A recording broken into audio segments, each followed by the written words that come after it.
नमस्कार। आज हम सीरीज चला रहे हैं कि आपकी मृत्यु कब, कहाँ और कैसे होगी, जिसमें एक रोग का विषय निकला था। और रोगों में से सर्वश्रेष्ठ योग जो माना जाता है उसे विष योग को माना जाता है, और वो चंद्र एवं शनि की युति से होता है। तो गुरुजी, कृपया करके हमें विष योग का विवरण करें। धन्यवाद। जय सीताराम। देखिए, शनि चंद्र का योग से विष योग बनता है और चंद्र गुरु के योग से गजकेसरी योग बनता है, जिस पे अन्य भागों में बात करेंगे। चंद्र शुक्र के संबंध से अमृत योग भी बनता है। अब यहाँ पे हम विष योग के बारे में बात कर रहे हैं।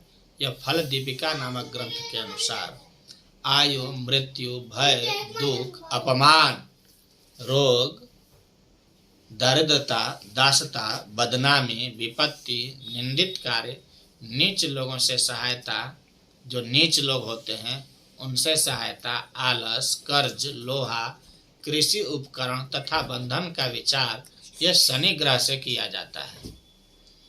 अपने अशुभ कारकत्व के कारण शनि ग्रह को पापी तथा अशुभ ग्रह कहा जाता है, परंतु यह पूर्णतया सत्य नहीं है। वृष, तुला, मकर और कुंभ लग्न वाले जातकों के लिए शनि ऐश्वर्यप्रद होते हैं। धनु व मीन लग्न में शुभ कार्य तथा अन्य लग्नों में यह मिश्रित और अशुभ फल देता है। शनि पूर्व जन्म में किए गए कर्मों का फल इस जन्म में अपनी भाव स्थिति द्वारा देते हैं। वह समझिए आप 3, 6, 10 तथा 11वां भाव में शुभ फल देते हैं, जबकि पहला, दूसरा, 5वां, 7वां तथा 9वां भाव में अशुभ फलदायक और 4, 8, 12 भाव में अनिष्ट कारक होते हैं। बलवान शनि शुभ फल तथा निर्बल शनि अशुभ फल देते हैं। यह 36वें वर्ष से विशेष फलदायी होते हैं। शनि की विंशोत्तरी महादशा 19 वर्ष की होती है। अतः कुंडली में शनि अशुभ स्थिति होने पर इसकी दशा में जातक लंबे समय तक कष्ट भोगना पड़ता है। शनि सबसे धीमी गति से गोचर करने वाले ग्रह हैं। वह एक राशि के गोचर में लगभग 2.5 वर्ष का समय लेते हैं। चंद्रमा से द्वादश चंद्रमा पर और चंद्रमा से अगले भाव में शनि का गोचर 7.5 कहलाता है। वृष, तुला, मकर और कुंभ लग्न वालों के अतिरिक्त अन्य लग्नों में प्रायः यह समय कष्टकारी होता है। शनि एक शक्तिशाली ग्रह होने से अपने युति अथवा दृष्टि द्वारा दूसरे ग्रहों के फलादेश में न्यूनता लाते हैं। सप्तम दृष्टि के अतिरिक्त उनके तीसरे और 10वें भाव पर पूर्ण दृष्टि होती है।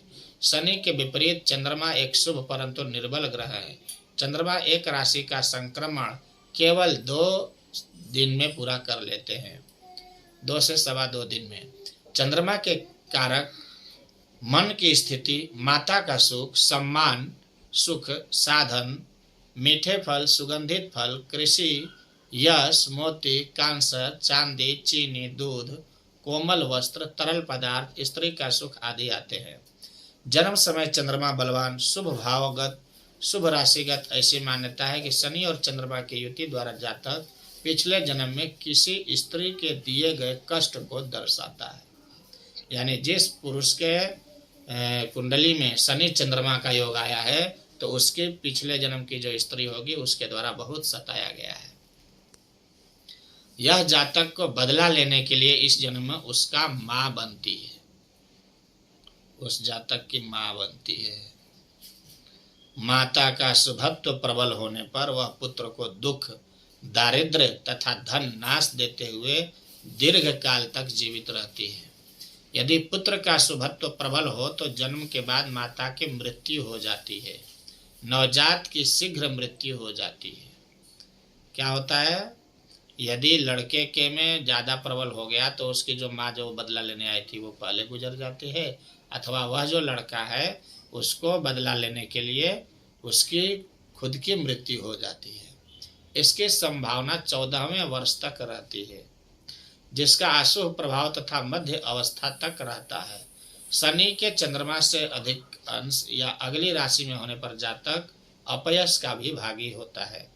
सभी ज्योतिष ग्रंथों में शनि चंद्र की युति का फल अशुभ कहा गया है। जातकाभरण ने इसका फल पारजात, निंदित, दुराचारी, पुरुषार्थहीन कहा है। बृहद जातक तथा फल दीपिका ने इसका फल पर पुरुष से उत्पन्न, यानी विष योग हुआ है तो वह किसी दूसरे पुरुष से संबंध से उत्पन्न हुआ बालक है। अशुभ फलादेश के कारण इस युति को विष योग संज्ञा दी गई है। विष योग का अशुभ फल जातक को चंद्रमा और शनि की दशा में उनके बल के अनुसार अधिक मिलता है।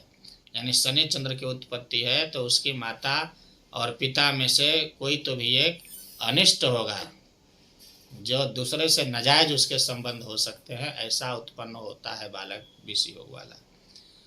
कंटक शनि, अष्टम शनि तथा 7.5 कष्ट बढ़ाता है। कुंडली में जिस भाव में विष योग स्थित होता है उस भाव से संबंधित कष्ट उसको मिलता है। नजदीकी परिवारजन स्वयं दुखी रहकर विश्वासघात करते हैं।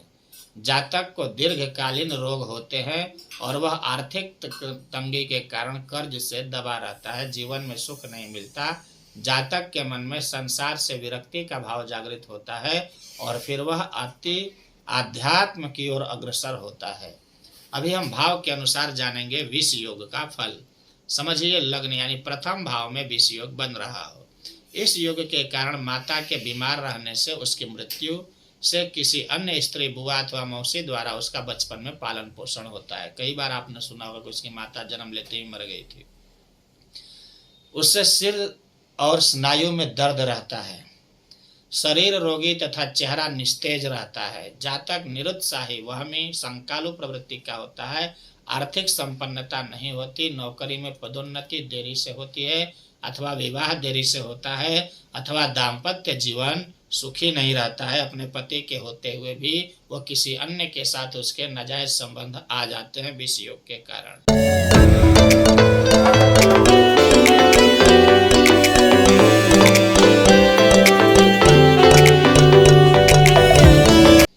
द्वितीय भाव में यदि विष योग बन रहा है तो घर के मुखिया की बीमारी या मृत्यु के कारण बचपन आर्थिक कठिनाइयों में व्यतीत होता है। पैतृक संपत्ति मिलने में भी बाधाएं आती हैं। जातक की वाणी में कटुता रहता है। वह कंजूस होता है। धन कमाने के लिए उसे कठिन परिश्रम करना पड़ता है। जीवन के उत्तरार्ध में आर्थिक स्थिति ठीक रहती है। दांत, गला एवं कान में बीमारी बनी रहती है। ऐसा दूसरे घर में विष योग बनने से होता है। अब हम बात करते हैं तृतीय भाव में। जातक का शिक्षा अपूर्ण रहती है। वह नौकरी से धन कमाता है। भाई बहनों के साथ संबंध में कटुता आती है। नौकर विश्वासघात करते हैं। यात्रा में भी विघ्न आती है और श्वास की रोग होने की संभावना बनी रहती है। चतुर्थ भाव माता के सुख में कमी अथवा माता से विवाद रहता है। जन्म स्थान छोड़ने पड़ता है। मध्यम आयु में आय कुछ ठीक रहती है परंतु अंतिम समय में फिर से धन की कमी हो जाती है। स्वयं दुखी दरिद्र होकर दीर्घ आयु पाता है। उसके मृत्यु के उपरांत ही उसके संतान का भाग्योदय होता है। पुरुषों को हृदय रोग तथा महिलाओं के स्तन रोग की संभावना बनती है। यानी स्तन में यदि कोई समस्या है तो उसके विष योग चतुर्थ भाव में होगा और पुरुष के होगा तो हृदयघात। पंचम भाव में विष योग होने से शिक्षा प्राप्ति में बाधाएं आती हैं। वैवाहिक सुख अल्प रहता है। संतान देरी से होती है। संतान मंदबुद्धि होती है। स्त्री राशि में कन्याएं अधिक होती हैं। संतान से कोई सुख नहीं मिलता है। ऐसा जब पंचम भाव में विष योग बन रहा है। षष्ठम भाव, जातक को दीर्घकालीन रोग होते हैं। ननिहाल पक्ष से सहायता नहीं मिलता है। व्यवसाय में प्रतिद्वंदी हानि करते हैं। घर में चोरी की संभावनाएं भी बनी रहती हैं। सप्तम भाव, स्त्री की कुंडली में विष योग होने से पहला विवाह देर से होकर टूटता है और दूसरा विवाह वह करती है। पुरुष की कुंडली में यह युति विवाह में अधिक विलंब करती है। पत्नी अधिक उम्र की अथवा विधवा होती है।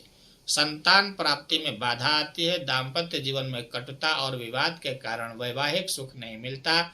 साझेदारी के व्यवसाय में घाटा होता है। ससुराल की ओर से उसके कोई सहायता नहीं मिलता है।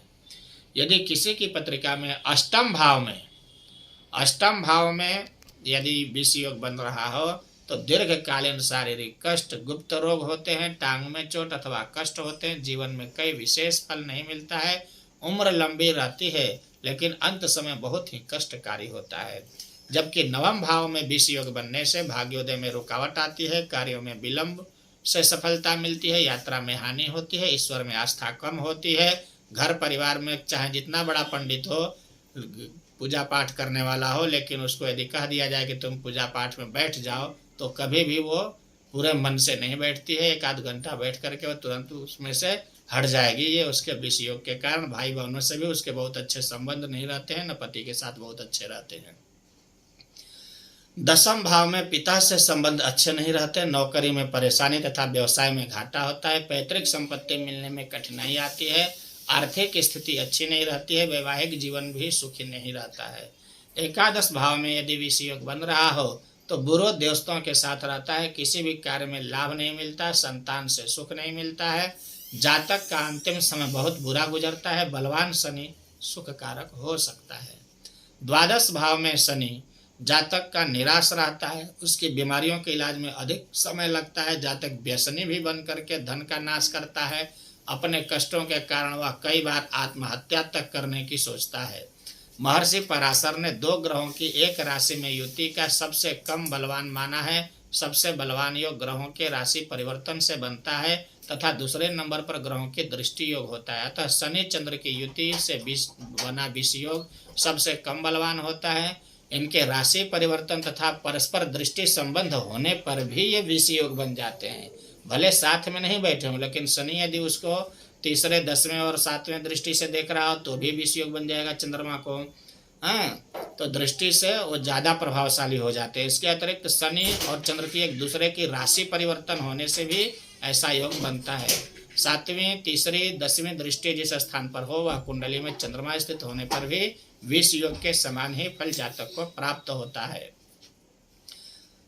भगवान उपाय श्री शिव जी, शनिदेव, गुरु का अपने ध्यान करना चाहिए। सिर पर धारण करते रहते हैं, गुरु चंद्रमा के अपने सिर पर धारण करते हैं। अतः विष योग के दुष्प्रभाव को कम करने के लिए देवों के देव महादेव की आराधना करना चाहिए। सुबह स्नान करके प्रतिदिन थोड़ा सरसों का तेल व काले तिल को कुछ दाने मिलाकर शिवलिंग को जलाभिषेक करते हुए ओम नमः शिवाय, ओम नमो भगवते रुद्राय नमः मंत्र का जप करें। इसके बाद कम से कम 1 माला महामृत्युंजय मंत्र जप करना चाहिए। शनिवार के दिन शनि देव का संध्या समय तेलाभिषेक करने के बाद गरीब, अनाथ एवं वृद्धों को उड़द दाल की चावल से बनी हुई खिचड़ी का दान करना चाहिए। ऐसे व्यक्ति को रात के समय दूध और चावल का उपयोग नहीं करना चाहिए, क्योंकि इससे चंद्रमा निर्बल होते हैं।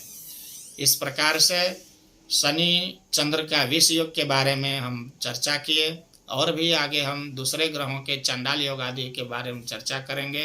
जय श्री सीताराम। जय श्री सीताराम। अगर आपको यह सीरीज एवं इस सीरीज का ये भाग अच्छा लगा तो कृपया करके इस वीडियो को लाइक करें, और अगर आपको और ऐसे ही वीडियोस देखने तो कृपया करके हमारे चैनल को सब्सक्राइब करें। धन्यवाद।